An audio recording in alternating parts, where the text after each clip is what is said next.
Rayadurgam police station పరిధి కాజాగూడ గ్రామంలో ఓ ఇంట్లో ఈ రోజు ఉదయం ప్రమాదవశాత్తు పేలిన గ్యాస్ సిలిండర్ ఒక్కసారిగా పెద్ద ఎత్తున మంటలు ఎగిసిపడడంతో భయాందోళనకు గురైన స్థానికులు. మొత్తం నలుగురు నివాసం ఉంటున్న ఆ ఇంట్లో ఇద్దరికి తీవ్ర గాయాలయ్యాయి. హుటాహుటిన ఆసుపత్రికి తరలించారు స్థానికులు. ఘటనా స్థలానికి చేరుకుని మంటలను అదుపులోకి తీసుకొచ్చారు అగ్నిమాపక సిబ్బంది.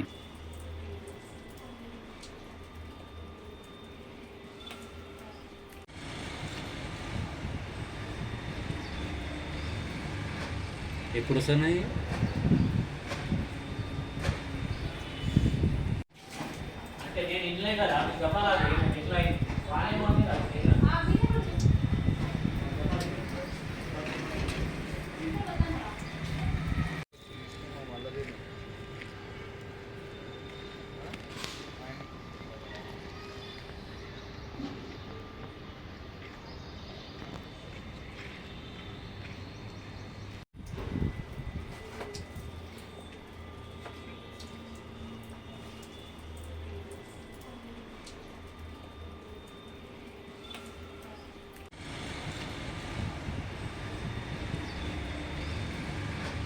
ఎప్పుడు వస్తున్నాయి?